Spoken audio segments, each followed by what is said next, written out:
জাত পাত উচ্চ নীচ ইত্যাদি নানা বর্ণ। এই যেমন মোদী সরকার ভোটের বছরে এবার উচ্চ বর্ণের মন পেতে সরাসরি ঝাঁপ দিল। আর্থিক সক্ষমতার ভিত্তিতে উচ্চ বর্ণের জন্য এবার সরকারি চাকরি এবং শিক্ষায় 10% সংরক্ষণের বিল আনা হচ্ছে সংসদে। তবে সুপ্রিম কোর্টের 1992 সালের রায় অনুযায়ী এটা এই মুহূর্তে অসম্ভব। এর জন্য সংবিধান সংশোধন প্রয়োজন, আর তার জন্য প্রয়োজনীয় 2/3 সমর্থন সংসদের 2 কক্ষে সরকারের নেই। সুতরাং বর্ণ পরিচয় শেষ পর্যন্ত বর্ণ বিপর্যয়ে পরিণত হতে পারে জেনেও কেন এই প্রস্তাব? বিরোধীরা বলছেন ভোটের মুখে এটা আবার একটা জুমলা। আমাদের প্রশ্ন, এদেশে মেধা এবং উৎকর্ষের কি তাহলে কোনো মূল্য থাকবে না? এর পাশাপাশি আপনাদের দেখাবো পুজোর হিসেব চেয়ে পুজোকর্তাদের তলব করলো আয়কর দফতর, জানিয়েও চড়তে শুরু করেছে বিতর্কের পারদ। তবে সবার আগে এই অনুষ্ঠানের শুরুতে এবার ভোটের মুখে উচ্চবর্ণদের জন্য 10% সংরক্ষণের প্রস্তাব এবং কালই সংসদে বিল আনছে সরকার। দেখুন। লোকসভা ভোটের আগে এবার সংরক্ষণের পথে মোদী সরকার। ভোট টানতে মোদীর হাতিয়ার বহু ব্যবহৃত সংরক্ষণ কৌশল। মোদী সরকারের নজরে উচ্চবর্ণের আর্থিকভাবে পিছিয়ে পড়া ভোটাররা। 2014 যে উচ্চবর্ণের ভোটাররা হাত খুলে মোদীকে ভোট দিয়েছিলেন, সম্প্রতি 3 রাজ্যের নির্বাচনে সেই উচ্চবর্ণের একটা বড় অংশই বিজেপির থেকে মুখ ফিরিয়ে নিয়েছে। আর লোকসভা ভোটের আগে এই প্রবণতায় প্রমাদ গুনেই এবার সংরক্ষণের চাল চালল মোদী সরকার। উচ্চবর্ণের আর্থিকভাবে পিছিয়ে পড়াদের জন্য সরকারি চাকরি ও শিক্ষায় 10% সংরক্ষণের প্রস্তাবে সায় দিল মোদী সরকারের মন্ত্রিসভা। প্রসঙ্গত, এই মুহূর্তে দেশের 12 থেকে 14% মানুষ উচ্চবর্ণের। स्वर्ण समाज के लोगों की उन्होंने चिंता की है, उसमें जो गरीब लोग हैं उनके लिए आरक्षण की व्यवस्था की है। इससे बहुत बड़ा संदेश देश में गया है और प्रधानमंत्री जी ने साबित किया है कि वो सबका साथ सबके विकास के रास्ते पर चलकर सबकी चिंता उन्होंने किया है और वो कर रहे हैं। আর্থিকভাবে পিছিয়ে থাকার মাপকাঠিগুলি কি? সেই ব্যক্তির বার্ষিক আয় হতে হবে 8 লক্ষ টাকার কম, বাসস্থান হতে হবে 1000 বর্গফুটের কম, 5 একর বা তার বেশি জমির মালিক আর্থিকভাবে পিছিয়ে পড়া হিসাবে গণ্য হবে না। কালো টাকা ফেরাতে না পারা, 2 কোটি কর্মসংস্থানের প্রতিশ্রুতি পূরণ করতে ব্যর্থ হওয়া, কৃষকদের দুরবস্থা, এমন নানা অভিযোগে জর্জরিত মোদী সরকারের ভোটের মুখে এই সিদ্ধান্তকে আদতে মধ্যবিত্তের মন জয়ের মরিয়া চেষ্টা বলেই মনে করছে পর্যবেক্ষকদের একাংশ। সুপ্রিম কোর্টের রায় অনুযায়ী এসব মিলিয়ে 50%-এর বেশি সংরক্ষণ করা যাবে না। এই মুহূর্তে দেশে ওবিসিদের জন্য 27%, তফসিলিদের জন্য 15% এবং উপজাতিদের জন্য 7.5% সংরক্ষণ রয়েছে। সব মিলিয়ে মোট 49.5% মানুষ সংরক্ষণের আওতায় রয়েছে। এবার মোদী সরকার আর্থিকভাবে পিছিয়ে পড়াদের জন্য 10% সংরক্ষণ চালু করলে তা 60% হয়ে যাবে। বিরোধীদের দাবি, 5 বছর শুধুই বক্তৃতা দেওয়ার পর ভোটের মুখে এটা মোদীর নয়া জুমলা। ওর তো কোনোটাই ইমপ্লিমেন্ট হয়নি, 15 লক্ষ টাকাও ফেরত পায়নি, 2 কোটি বেকার চাকরিও পায়নি। এটাও একটা চমক, ভোটের আগে লোককে পাওয়ার জন্য চমক। এতে লাভ হবে না, আলটিমেটলি বিজেপি শেষ হয়ে গেছে, বিজেপি আর বাঁচার কোনো জায়গা নেই। বিজেপি আজকে বুঝে গেছে যে উচ্চ বর্ণের মানুষরা বিজেপির থেকে সরে গেছে, কাজেই এই অ্যালিনিয়েশনটাকে এক করার জন্য এটা একটা রাজনৈতিক চাল, আর কিছুই না, এটা একটা আইওয়াশ। বিজেপি তাদের পরাজয় নিশ্চিত জেনে এখন মরিয়া হয়ে মানুষের সামনে আবার প্রতিশ্রুতির বন্যা। 2014 প্রতিশ্রুতি সব কোথায়? পাতিদার আন্দোলনের নেতা হার্দিক পটেলের আবার দাবি, এসব রাফাল ইস্যু থেকে নজর ঘোরানোর চেষ্টা ছাড়া কিছুই নয়। तो उसको खामोश करेंगे ना मोदी जी, खामोश कही कि अब राफेल का मुद्दा खामोश हो जाएगा और आरक्षण का मुद्दा चलने लगेगा, ताकि फिर से वही मंडल कमंडल की राजनीति शुरू हो जाएगी। बीजेपी अवश्य एसब मानते नाराज। लाभ मिलेगा सामान्य वर्ग के, हमारे आर्थिक रूप से पिछड़े हुए भाइयों और बहनों के लिए, और ये अपने आप में एक नया इतिहास रचा है माननीय मोदी जी। কিন্তু রাজনৈতিক মহলে প্রশ্ন হলো, যুগ যুগ ধরে যে সংরক্ষণ নিয়ে বিতর্ক চলছে, আবারও সেই সংরক্ষণকে হাতিয়ার করেই কি সস্তা উপায়ে ভোট পাওয়ার চেষ্টা আদৌ সফল হবে মোদির? এবিপি আনন্দ। শান্তনবাবু, নরেন্দ্র মোদীর শব্দই ধার করতে হয়, ললিপপ। 2014 সালের ইস্তেহার আমার কাছেও আছে, আপনারাও বহুবার মাঠে ময়দানে বলেছেন, কোথাও একটা শব্দ নেই। 4.5 বছর ক্ষমতায় থাকলেন, কোথাও কেউ এই বিষয়ে একটা শব্দ বলেননি। হঠাৎ 3টে বড় রাজ্যে ধাক্কা, গুর্জর সহ সমস্ত উচ্চবর্ণের ভোট পাননি, এরম একাধিক বিশ্লেষণে আপনাদের পার্টির এবং বাইরের বিশ্লেষণে উঠে এসছে। 2019-এর মুখে আবার একটা ললিপপ। না, মূল কথা হচ্ছে যে এই সংরক্ষণ গরিব মানুষের জন্য যে সংরক্ষণ, সেটা অনেক আগে হওয়া উচিত ছিল। কংগ্রেস সরকার দীর্ঘদিন ছিল, বিজেপির সরকারের বাইরে অন্য সরকারগুলোও ছিল। কল্পনা হয়তো কারোর ছিল না কিন্তু আমাদের সরকারের মনে হয়েছে, বিজেপিরও দীর্ঘদিনের একটা চিন্তা ভাবনা ছিল যে কোথায় দীর্ঘদিনের চিন্তা ভাবনা, তাহলে তার তো রিফ্লেকশন থাকবে। একটা যখন ইস্তেহারে থাকবে, একটা যখন এত বড় একটা সিদ্ধান্ত নেওয়া হয় তখন সময় নিতে হয়। সরকার মনে করেছেন, পার্টি মনে করেছে যে ব্রাহ্মণের যে সন্তান, যে দীর্ঘদিন কোনো সুযোগ সুবিধা না, আমার প্রশ্নটা পার্টি এটা মনে করলো কি 2019 জানুয়ারির কয়েক সপ্তাহ আগে যখন নির্বাচনের রেজাল্টটা বেরোলো? আপনি আমায় বলুন, আমার তো আপনি জানেন এবিপি আনন্দের আর্কাইভ সব থেকে ভালো, যে এই বিষয়ে কোনো নেতা, কোনো মন্ত্রী, প্রধানমন্ত্রীর কথা ছেড়েই দিলাম, একটা শব্দ বলেছেন? হঠাৎ আজকে এই জানুয়ারির মিঠে শীতে কোথা থেকে, কোন আকাশ থেকে এসে টপ করে? এটা দীর্ঘদিন ধরে পার্টির মধ্যে আলোচনা হয়েছে। আমি হয়তো আপনাদের কাছে আর্কাইভে নেই, কিন্তু আমি দায়িত্ব নিয়ে বলছি, পার্টিতে দীর্ঘ সময় ধরে এটা আলোচনা হয়েছে যে গরিব মানুষ যারা আছেন, তাদের, যারা উচ্চ বর্ণের মধ্যেও গরিব মানুষ আছে, তাদের জন্য সংরক্ষণ দেওয়া উচিত কি উচিত না। বারবার একটা জায়গায় আটকে গেছে যে 50% যেহেতু সীমা আছে, আমরা সেটাকে ক্রস করতে পারি না। সংবিধান সংশোধন আসছে, কংগ্রেস পার্টি, সিপিএম পার্টি, এখানে তো দ্বিতীয় অভিযোগ বিরোধীদের। আপনি কংগ্রেস সিপিএম এর কথা বলছেন, যে প্রতিশ্রুতি আপনারা দিচ্ছেন, যে স্বপ্ন দেখাচ্ছেন, সেটা পূরণের সামর্থ্য নেই। 92 সালের মামলায় সুপ্রিম কোর্ট বলে দিয়েছে যে 50%-এর বেশি সংরক্ষণ অসাংবিধানিক, সুতরাং আপনাকে 15 নম্বর ধারা এবং 16 নম্বর ধারাটা অ্যামেন্ড করতে হবে।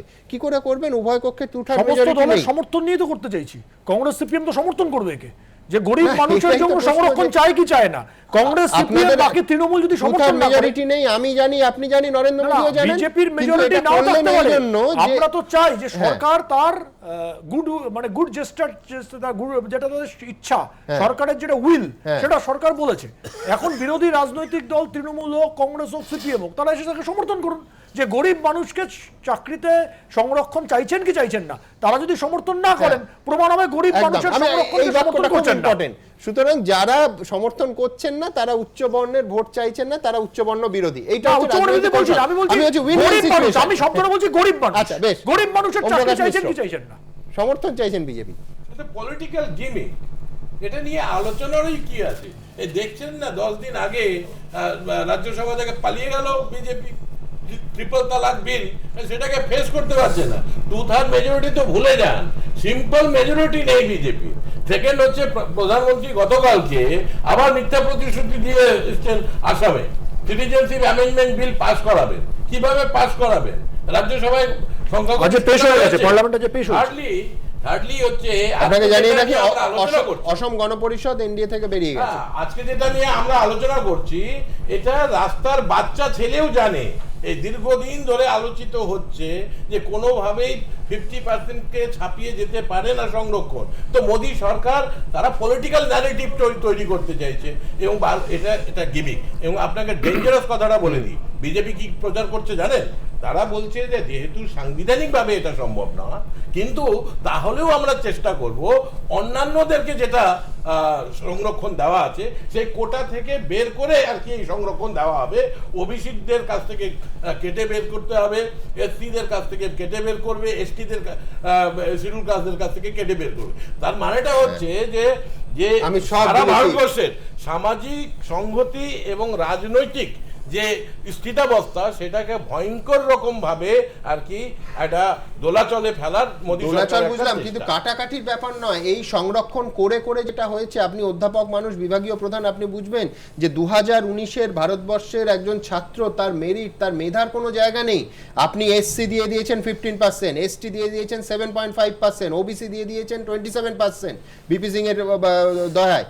এখন আপনি ইকোনমিক্যালি ব্যাকওয়ার্ড ক্লাস যোগ করলে সেটা 40.5%, মানে একটা চাকরি 9.5% হয়ে যাবে। হ্যাঁ, এবার হচ্ছে যে মেরিটে আসছে তার 40.5%, একটা চাকরি, একটা পড়াশোনা। এই জন্যই 2019-এর ভারতবর্ষ।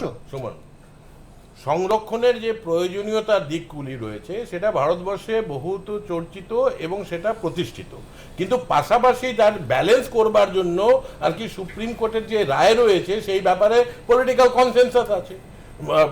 প্রায় 30 বছর ধরে এই কনসেনসাসটা ডেভেলপ করেছে, এবং এটাকে কোনোভাবে অতিক্রমণ করা যায় না।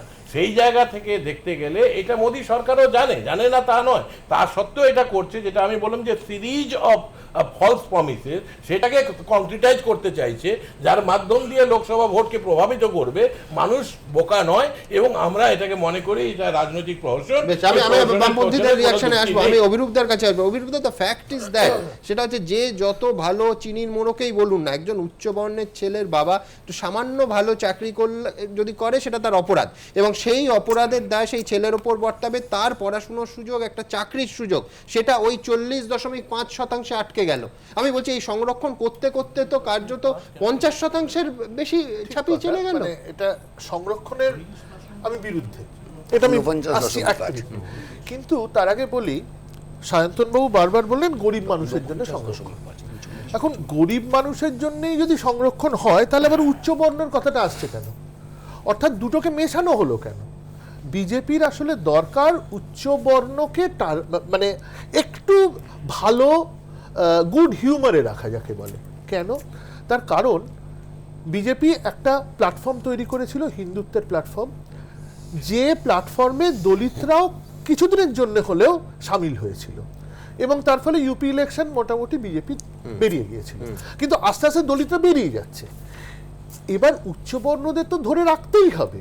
দলিতদের ইনক্লুশনের ফলে উচ্চবর্ণরা কেউ কেউ বিরক্ত হয়েছিলেন, তাদের তো ধরে রাখতে হবে, তাদের জন্য এই সংরক্ষণ। অতএব এটা একটা পলিটিক্যাল, ছাত্র সমাজের সরাসরি ইম্প্যাক্ট, ছাত্র সমাজে তো হ্যাঁ।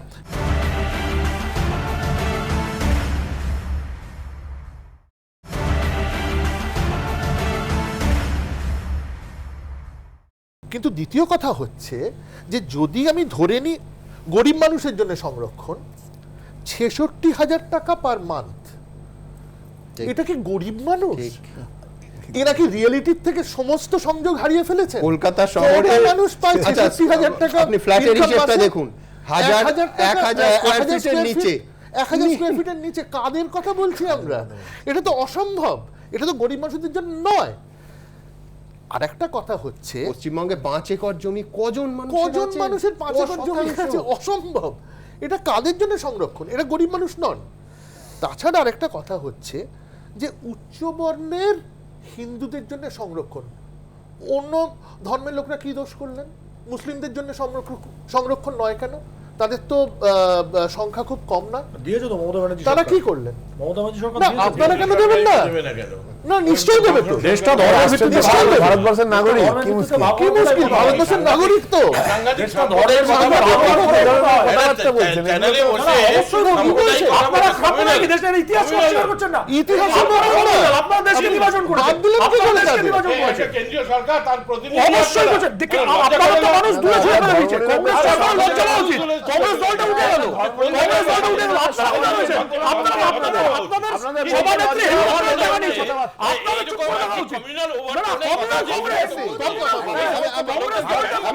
আপনাদের দেখাবো রূপায়ণে বাধা, কেন বাধা, এবং সেই বাধা জানা সত্ত্বেও কেন এই প্রশ্ন তুলছেন বিরোধীরা। যুগের পর যুগ ধরে সংরক্ষণ ঘিরে বিতর্ক চলছে এদেশে। কখনো এ নিয়ে রাজপথে আগুন জ্বলেছে, কখনো সরকার পড়েছে, সরকার গড়েছে। লোকসভা ভোটের মুখে আরও একবার সেই সংরক্ষণ বিতর্ক উস্কে দিল মোদী সরকার। এবার উচ্চবর্ণের আর্থিকভাবে পিছিয়ে পড়াদের জন্য সরকারি চাকরি ও শিক্ষাক্ষেত্রে 10% সংরক্ষণের প্রস্তাব দিল বিজেপি সরকার। অর্থাৎ আগেই 49.5% সংরক্ষণ ছিল, এবার আরও 10% যুক্ত হলে তা বেড়ে হবে 59.5%। অর্থাৎ জেনারেলদের জন্য সরকারি চাকরি ও সরকারি শিক্ষা ব্যবস্থায় পড়ে রইল মাত্র 40.5%। বিজেপি দাবি করছে এ এক ঐতিহাসিক সিদ্ধান্ত মোদী সরকারের। निश्चित रूप में ये फैसला एक महत्वपूर्ण फैसला है कैबिनेट का, और यह हिम्मत अगर किसी को है तो नरेंद्र भाई मोदी को ही है। কিন্তু বিরোধীরা প্রশ্ন করছে, হঠাৎ করে ভোটের মুখে এই সিদ্ধান্ত নিল কেন মোদী সরকার? আর যে সিদ্ধান্ত কার্যকরী করতে সংবিধান সংশোধন করার প্রয়োজন, তার জন্য প্রয়োজনীয় সংখ্যা কি আদৌ মোদী সরকারের আছে? সংরক্ষণ কার্যকর করতে হলে মোদী সরকারকে সংবিধান সংশোধন করতে হবে। এর জন্য লোকসভা ও রাজ্যসভায় মোদী সরকারের 2/3 সমর্থন প্রয়োজন। অর্থাৎ লোকসভায় মোদী সরকারের প্রয়োজন 348 জন সাংসদের সমর্থন, অথচ তাদের আছে 301 জন সাংসদ। উল্টো থেকে সংবিধান সংশোধন করতে রাজ্যসভায় মোদী সরকারের প্রয়োজন 163 জন সাংসদের সমর্থন, অথচ তাদের আছে 91 জন সাংসদ। আর শুধুমাত্র সংসদের 2 কক্ষে 2/3 সমর্থনে বিল পাশ করানোই নয়, সেই সঙ্গে দেশের অর্ধেক রাজ্যেও বিল পাশ করাতে হবে। এই পরিস্থিতিতে প্রশ্ন উঠছে, সংসদের 2 কক্ষে 2/3 সমর্থন কোথা থেকে জোগাড় করবে মোদী সরকার? আর সংবিধান সংশোধনের জন্য যে লম্বা প্রক্রিয়া প্রয়োজন তা আদৌ ভোটের আগে সম্পূর্ণ করা কি করে সম্ভব হবে? 2/3 সংখ্যাগরিষ্ঠতা এই মুহূর্তে লোকসভাতেও সেই অর্থে নেই এবং রাজ্যসভাতেও তো নেই মোদী সরকারের। ফলে 2/3 সংখ্যাগরিষ্ঠতা উভয় কক্ষের পার্লামেন্টের সেটা পাওয়া খুব দুরূহ কাজ হবে। ভোটের আগে তো এই বিষয়ে কিছু হবে না, কিন্তু এইটা বলে একটা নতুন একটা প্রস্তাব এনে ভোটের আগে একটু চমক দেয়া গেল। বিরোধীরা বলছে এটা নিছকই মোদীর আরও একটা vote gimmick. I will be very happy if the local sections get the job. There we have the support. But my question is, in the name of so-called election, can a government cheat the people or teach the unemployed youth? Because first they have to clarify whether it will be implemented or not, whether it is constitutionally valid or not, whether legally it is valid or not, whether it is feasible or not. जब 2019 के चुनाव में 100 दिन से कम बचे हैं, तभी मोदी सरकार को आर्थिक तौर पर देश के गरीबों की याद आई। সংশোধন কি করে করবে? কানমলা খেয়েও তো লজ্জা হয়নি। কয়েকদিন আগে লোকসভায় পাশ করিয়েছিল, রাজ্যসভায় গিয়ে ধাক্কা খেল একটা বিলে। বিজেপি অবশ্য প্রত্যাশিতভাবেই দাবি করছে এটা গরিবদের স্বার্থে সিদ্ধান্ত।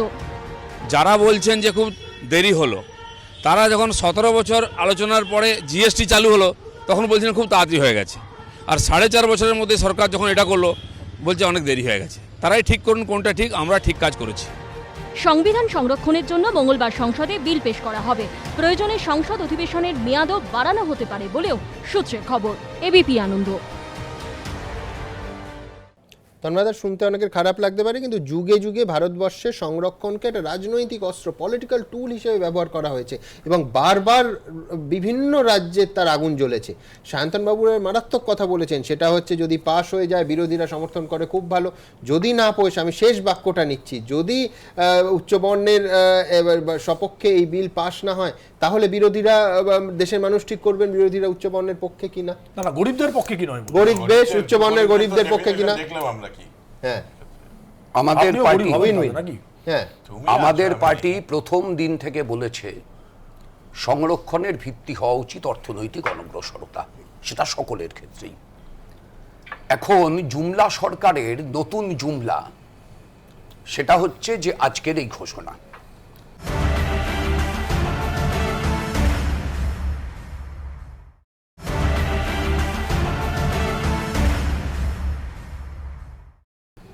মাননীয় প্রধানমন্ত্রীকে কোন জ্যোতিষী পরামর্শ দিয়েছেন যে প্রতি 7 দিন বাদে বাদে একটা করে নতুন ঢপ দিতে হবে আমি জানি না।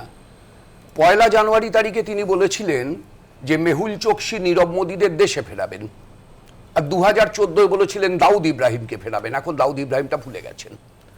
আজকে 7 জানুয়ারি, ঠিক 7 দিন বাদে, যেটা সম্ভব না, লোকসভায় সম্ভব না, রাজ্যসভায় সম্ভব না, সংবিধানে সম্ভব না, সেইটা হচ্ছে আজকে ঘোষণা করলেন। যখন যদি এমনকি সকলে সায়ন্তনের কথা মতো একমত হয়ে যায়, যা কার্যত অসম্ভব, তাহলেও নির্বাচনের আগে এই প্রক্রিয়াগুলো সম্পন্ন করা সম্ভব না। সায়ন্তন বলছে, বা আপনিও কখনো কখনো বলছেন, রাইটলি বলছেন যে মেধার প্রশ্ন। আমি একদম সম্পূর্ণ একমত আপনার সঙ্গে যে মেধা তা উপযুক্ত মর্যাদা পাচ্ছে না। প্রশ্নটা হচ্ছে সংরক্ষণের সুযোগ কখন পাওয়া যাবে, যখন কাজ থাকবে। গোটা দেশে কাজটা কোথায় বলুন তো? মোদী সরকারের প্রথম 3 বছরে কাজ কমেছে 1,34,00,000, শেষ বছরে 2018 কাজ কমেছে 1,09,00,000। সংগঠিত অসংগঠিত কৃষিক্ষেত্র সব মিলিয়ে 2,34,00,000 কাজ কমেছে। প্রতি বছরে 2 কোটি কাজ দেবেন বলেছিলেন, কোনো নতুন কাজ হয়নি। যা কিছু সরকারি প্রকল্প সেই সব কিছু বিদেশে তৈরি হচ্ছে। বুলেট ট্রেন জাপানে, আমাদের মূর্তি যা তৈরি হলো বল্লভভাই প্যাটেলের সেটা চীনে, এরকম সব বলে দেওয়া যায়। রাফায়েলের যুদ্ধ বিমান, সে তো আপনি জানেন অনিল আম্বানি, যার কারখানাই নেই এখন পর্যন্ত একটা বিমানও বানায়নি তো। অফসেট কাকে এই মুহূর্তে সব থেকে বড় খবর, আগামীকাল দুপুর 12টায় এই বিল পেশ হচ্ছে সংসদে। ফলে সবটা মিলিয়ে হচ্ছে নরেন্দ্র মোদী সহ সায়ন্তন সহ যারা উপস্থিত আছি, যারা উপস্থিত নেই, প্রত্যেকে জানেন যে এটা সম্ভব না। তাহলে একটি অসম্ভব প্রস্তাব আমি দিচ্ছি কেন? অসম্ভব প্রস্তাব যখন দেওয়া হয় কোনো সরকারের পক্ষ থেকে, তখন তার একটি নির্দিষ্ট লক্ষ্য থাকে, সেই লক্ষ্যটা ভোট।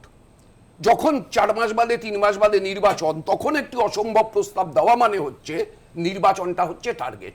ফলে গোটা ভোটটাকে টার্গেট করে ক্রমশ জনবিচ্ছিন্ন হতে থাকা বিজেপি ভেসে উঠবার চেষ্টা করছে।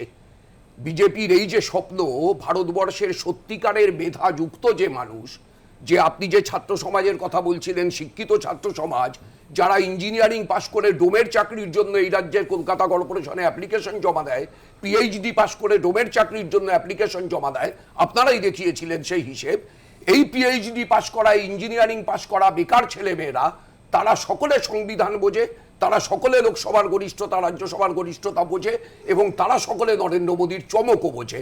সুতরাং নরেন্দ্র মোদী সকলকে জয় করবার চেষ্টা করলেও এর মধ্যে দিয়ে আসলে আরো বেশি পরাজিতই হবে। আমি সায়ন্তন বসুর কাছে যাব, আমি একটা ফ্যাক্ট নিয়ে যাব, সেটা হচ্ছে centre for monitoring Indian economy একদম রিপোর্ট বলছে 2018 সালে ভারতে কাজ হারিয়েছেন 1,10,00,000 মানুষ।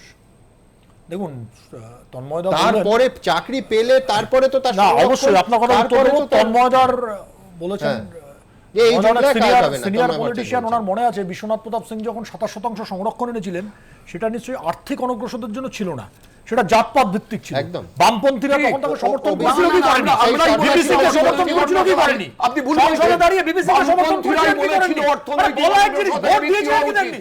আপনি বিপ্লব করুন, আপনি স্টুডিওতে এবিপি আনন্দের স্টুডিওতে বিপ্লবিক কথাবার্তা বলুন, পার্লামেন্টে গিয়ে আপনি বিবিসি কে রেজলিউশন আছে, পার্টি রেজলিউশন, বক্তৃতা দিন, ভোটটা করতে হয়, আপনার তো পার্লামেন্টে ভোটটা করতে হয়, পার্লামেন্টে ভোটটা পার্টির ইস্তেহারে নেই, ভোটে আপনি এই যে কথাটা বললেন এটা আপনার পার্টির ইস্তেহারে নেই, আপনার পার্টির ইস্তেহারে নেই, আপনি বললেন, আর আমার পার্টির রেজলিউশনে আছে, পার্টি কংগ্রেসে আছে।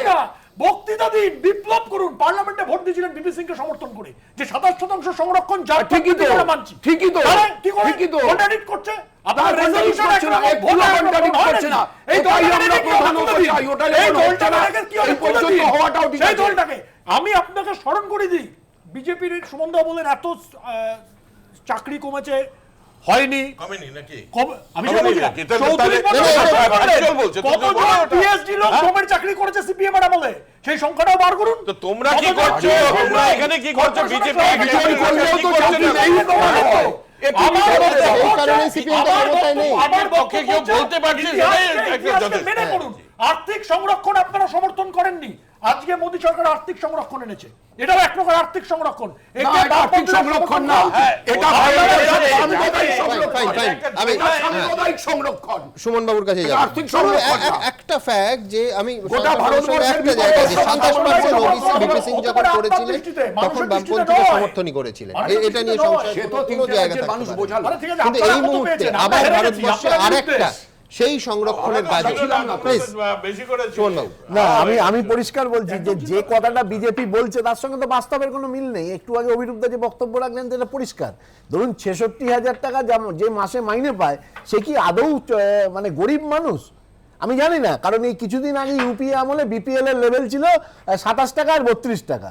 মানে গ্রামে যারা 27 টাকা ইনকাম করে তারা বিপিএল এর উপরে, আর যারা 32 টাকা গ্রামে শহরে ইনকাম করে তারা উপরে। অন্য মেট্রো শহর বাদ দিন, কলকাতা শহরেও 950 স্কয়ার ফিটের ফ্ল্যাটে যারা থাকে তারা উচ্চবিত্ত কাদের থাকে।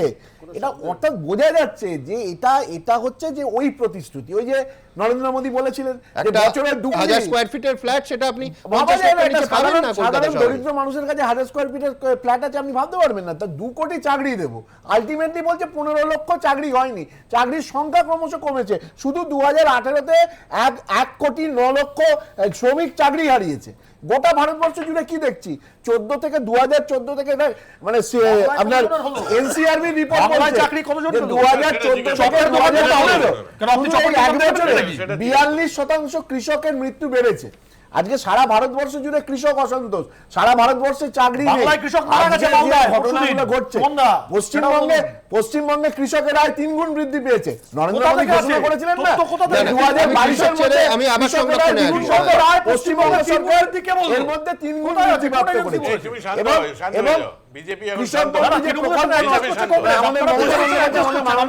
মুখ্যমন্ত্রী ঘোষণা করবেন, তার ফলে পশ্চিমবঙ্গের 72 লক্ষ কৃষক এবং কৃষক পরিবার তারা কিন্তু তার ফলে উপকৃত হবে। অর্থাৎ ভারতবর্ষের যে সিনারিও তার সঙ্গে পশ্চিমবঙ্গে তফাৎ আছে। পশ্চিমবঙ্গে কৃষক আত্মহত্যা করে না,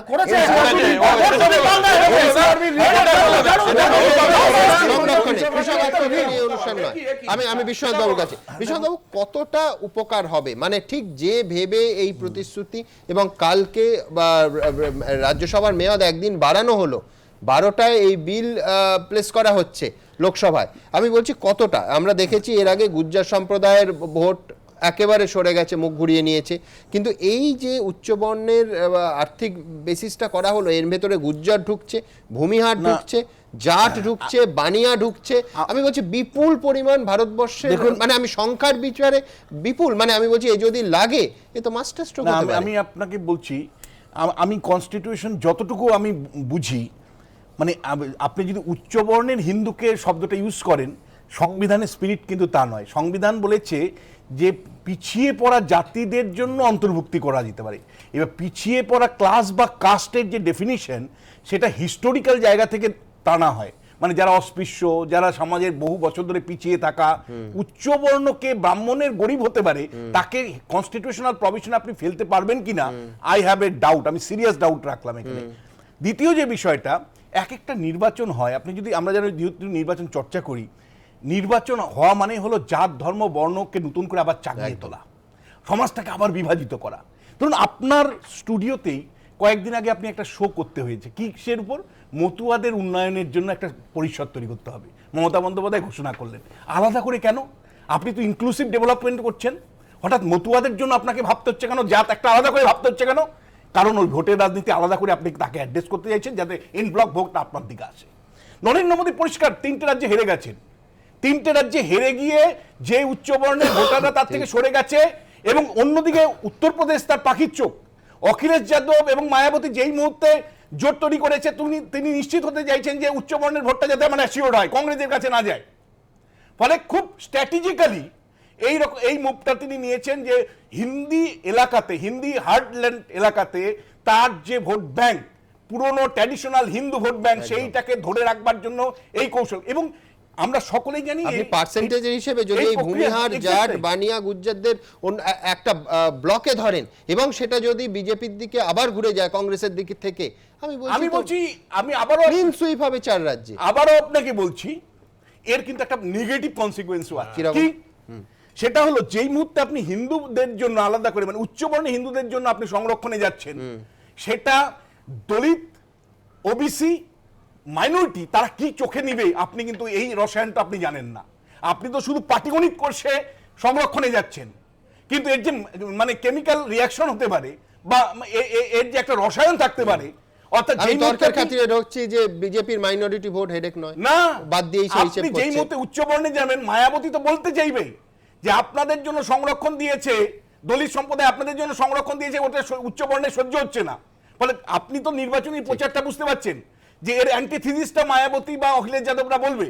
ফলে তাতে সামগ্রিকভাবে আপনি মনে রাখবেন, হিন্দু ভোটারের থেকে দলিত, ওবিসি এবং মাইনরিটি এন ব্লক যদি অন্য জায়গায় ভোট চলে যায়, মানে সেই সম্ভাবনাটাও আছে। মানে আপনি এটা কিন্তু খুব রিস্কফুল গেম, মানে গেম ইজ ভেরি রিস্কি। আপনি অবশ্যই, আপনি যেটা বললেন আমি আপনার সাথে একমত, যে উদ্দেশ্য হলো হিন্দু ভোটের উচ্চ বলে কনসিডারেশন, কিন্তু অ্যাট দি সেম টাইম ওর প্রতিক্রিয়া হিসাবে যারা ডাউন টোডেন ক্লাসে আছে, যারা দলিত আছে, যারা ওবিসি আছে, তারা কিভাবে নেবে সেটা, এবং সেটা সেই অঙ্কটা বিজেপি আদতেও কষেছে কিনা আমার আই হ্যাভ এ ডাউট। আচ্ছা,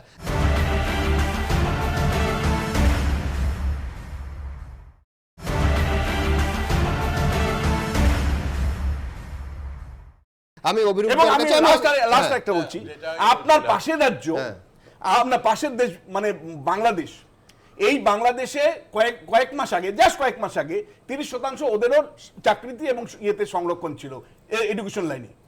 তারা আন্দোলন করে সেটা উঠিয়ে দিল, মেধার ভিত্তিতে বাংলাদেশ চলতে পারে। আর আমার ভারতবর্ষ 60-70-75 বছর পরেও আমরা মেধার ভিত্তিতে চলতে পারি না। আমার মনে হয় খুব সিরিয়াস প্রশ্ন এখন রাজনৈতিক দলগুলো, সমাজ থেকে আসা উচিত যে আর কতদিন আমরা মেরিটকে বাদ দিয়ে, মেধাকে বাদ দিয়ে আমাদের এই দেশটা চালাবো। একদিকে আমরা বলবো জগৎ সভায় শ্রেষ্ঠ আসন লবে, আবার মেরিটটাকে বাদ দিয়ে আমরা শুধু সংরক্ষণ করব, ঘরের মধ্যে ঘর আরো ঘর করব। তাহলে আমি কিভাবে এটার আমি উত্তর দিতে চাই, সেটা হচ্ছে যে মেধাকে ইনক্লুড করার জন্য, গরিব ঘরের মেধাকে ইনক্লুড করার জন্য এই পলিসিগত ডিসিশন।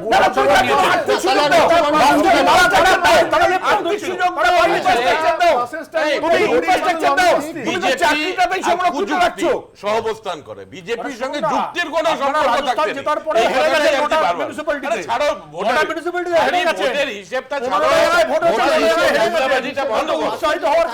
সেটা হচ্ছে চাকরির হিসেব, কর্মসংস্থানের হিসেব। দ্রুত একবার হ্যাশট্যাগ সঙ্গে সুমন দিয়ে যারা মন্তব্য পাঠালেন এই বিষয়, দ্রুত একটা মন্তব্য দেখে নেব। অরিজিৎ চক্রবর্তী বলছেন সমস্ত সংরক্ষণ তুলে দিয়ে শুধু উপার্জনের ভিত্তিতে সংরক্ষণ হোক। শেখর দাস বলছেন সংবিধান সংশোধন করে এই সংরক্ষণ চালু করার আর সময় নেই, তবু স্বভাবের বশেই আবার জুমলা করল বিজেপি। মৃণাল দত্ত বলছেন সবার জন্য কিছু না কিছু রেখেছেন মোদি, এটাই হলো সবকা সাথ সবকা বিকাশ।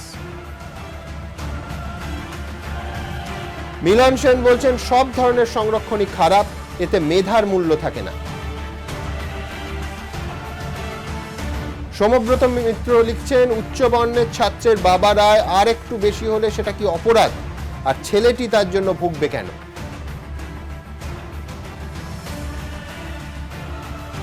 অমিয় চট্টোপাধ্যায় লিখছেন যেখানে সরকারি চাকরি নেই সেখানে সংরক্ষণ দিয়ে কি হবে, ভোটের টোপ ছাড়া আর কিছুই নয়। মনোজকান্তি পালিত বলছেন সংরক্ষণকে এখন ভোট ব্যাংকের ইস্যু করছে রাজনৈতিক দলগুলো, সংরক্ষণ হোক সঠিক অর্থনৈতিক প্রেক্ষাপটে। অংশুমান বিশ্বাস লিখছেন ঋণ মুকুব ললিপপ হলে এটাও ললিপপ। আমি দ্রুত আপনাদের দেখাতে চাইবো যে রিপোর্টটার কথা এতক্ষণ ধরে হচ্ছে, যে যদি চাকরিই না থাকে তাহলে কিসের চাকরির সংরক্ষণ। এসসি, এসটি, ওবিসিদের জন্য আগে প্রায় 50% সংরক্ষণ ছিল। এবার আর্থিকভাবে পিছিয়ে পড়া উচ্চ বর্ণের জন্য আরও 10% সংরক্ষণ চালুর সিদ্ধান্ত নিয়েছে মোদী সরকারের মন্ত্রিসভা। সেক্ষেত্রে দেশে মোট সংরক্ষণ দাঁড়াবে 60%। এই প্রেক্ষাপটে অনেকে প্রশ্ন তুলছেন সংরক্ষণের হিড়িক যদি এভাবেই বাড়তে থাকে তাহলে মেধা বা উৎকর্ষের কি দাম থাকবে? মেধাবীর জায়গায় বা কোথায় থাকবে? সংরক্ষণের বাড়াবাড়ি হয়ে যাচ্ছে, সংরক্ষণের বাইরে আর কজন রইল আমি ঠিক বুঝতে পারছি না। মেধার কথা তো আসছেই, আমরা কি তাহলে এখন যিনি মেধাবী তার জন্য আলাদা একটা সংরক্ষণ করতে হবে? সেটা তো ঠিক হয় না। AU, JNU বা ফিল্ম ইনস্টিটিউট যেগুলো, সেখানেও খুব কম সংখ্যক সিট থাকে। সো আস্তে আস্তে মেরিটোক্রেসির জায়গাটা কিন্তু একটু দুর্বল হয়ে উঠছে, এবং স্বাধীনতার 70 বছর পরেও সংরক্ষণের এত জায়গাটা, বিশেষ করে আপার কাস্ট হিন্দু, আমার কেন যেন মনে হচ্ছে ভোটের আগে বলে হয়তো এটা হচ্ছে। রসিকতা সুরে অনেকে বিষয়টি নিয়ে উদ্বেগও প্রকাশ করেছেন। এটা হতেই থাকবে এবং এর থেকে আরও 10% হয়েছে, এবার 20% হবে। আরও অন্যান্য যারা ক্লাস তারাও বলবে আমাদের জন্য সংরক্ষণ দরকার, আমিও বলবো কদিন বাদে যে আমার জন্য একটা সংরক্ষণ দরকার সব জায়গায়। তো এটাই চলতে থাকবে। ফাইনালি করে দেখবে যে সবাই যদি সবার জন্য সংরক্ষণ চায়, আলটিমেটলি আমার যেটা মনে হয় এরকম চলতে থাকলে 100 বছর বাদে সবাই সংরক্ষণ হলে আবার জায়গাটা নিউট্রালাইজ করে যাবে, তাই না? বিরোধীদের গলায় আবার এ নিয়ে কটাক্ষের সুর। তারা বলছে মোদী সরকার আর্থিকভাবে পিছিয়ে থাকা উচ্চ বর্ণের জন্য সরকারি চাকরিতে সংরক্ষণ চালুর সিদ্ধান্ত নিয়েছে ঠিকই, কিন্তু দেশে চাকরি কোথায়? ক্ষমতায় আসার আগে নরেন্দ্র মোদী বছরে 2 কোটি কর্মসংস্থানের স্বপ্ন দেখিয়েছিলেন, কিন্তু বাস্তব চিত্র বলছে অন্য কথা। Centre for monitoring Indian economy বা CMI এর রিপোর্ট অনুযায়ী 2018 সালে ভারতে কাজ হারিয়েছেন প্রায় 1 কোটি 10 লক্ষ মানুষ। শুধু তাই নয়, CMI এর রিপোর্ট বলছে 2017 সালের তুলনায় 2018 সালে ভারতে বেকারের সংখ্যা বেড়েছে। 2017 সালে কোনো সংস্থার সঙ্গে যুক্ত রয়েছেন এমন মানুষের সংখ্যা ছিল 40 কোটি 79 লক্ষ। 2018 সালে সেই সংখ্যাটা নেমে আসে প্রায় 39 কোটি 70 লক্ষে। অর্থাৎ 1 বছরে কর্মসংস্থান হারান প্রায় 1 কোটি 9 লক্ষ মানুষ। বিরোধীদের দাবি, কর্মসংস্থানের অভাবে দেশের তরুণ প্রজন্মের মধ্যে যে ক্ষোভের আগুন তৈরি হয়েছে তাতে ছাই চাপা দিতেই সংরক্ষণের সিদ্ধান্ত নিয়েছে মোদী সরকার। গতবার তো অ্যানাউন্সমেন্ট হয়েছিল যে বছরে 2 কোটি লোকের চাকরি হবে। যেহেতু বিজেপির মানে চরিত্র বোঝা যাচ্ছে যারা উচ্চ বর্ণের জন্য নিম্ন বর্ণের মানুষের সাথে ওদের কোনো সম্পর্ক নেই, তাদের কথা ভাবে না। কর্মসংস্থান কোথায়? 2 কোটি বেকারের চাকরি দেবে বলেছিল, তাহলে 4.5 বছরে 9 কোটি বেকারের চাকরি কোথায় গেল? সুতরাং শূন্যের 10% যা 100% হতো। পাল্টা জবাব দিয়েছে বিজেপি। ঐতিহাসিক এটা সিদ্ধান্ত মোদিজির সবকা সাথ সবকা বিকাশ।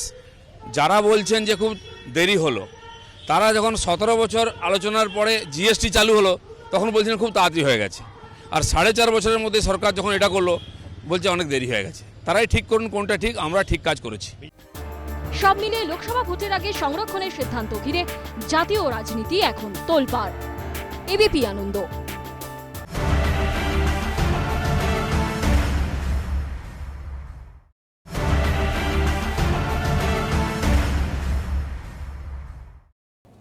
অরূপদা, এই গোটা রাজনীতির লড়াই ছেড়ে একজন সাধারণ ছাত্র তার পড়াশুনো এবং তার চাকরির ক্ষেত্রে এক তো গভর্নমেন্ট জব ইটসেলফ ক্ষেত্রটা ক্রমশ সিঙ্ক করছে, 2 হচ্ছে এসসি ধরুন 15%, এসটি 7.5%, ওবিসি 27%, বা এটাকে যোগ করলেই 49.5%, তার সঙ্গে এটা যোগ করলে 59.5%।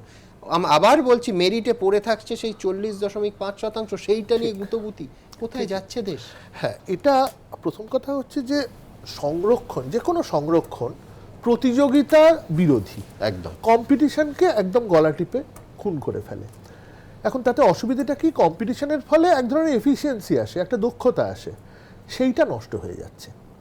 তাহলে আমাদের যেটা দরকার সেটা হচ্ছে প্রতিযোগিতা আনা দরকার, কিন্তু আমরা এটাও জানি যে সবাই সমানভাবে উপযুক্ত নয় প্রতিযোগিতা। ঠিক, অর্থাৎ একেবারে গ্রাসরুট লেভেলে গিয়ে সবাইকে প্রতিযোগিতার জন্য তৈরি করতে হবে, সেটা অনেক বেশি শক্ত কাজ।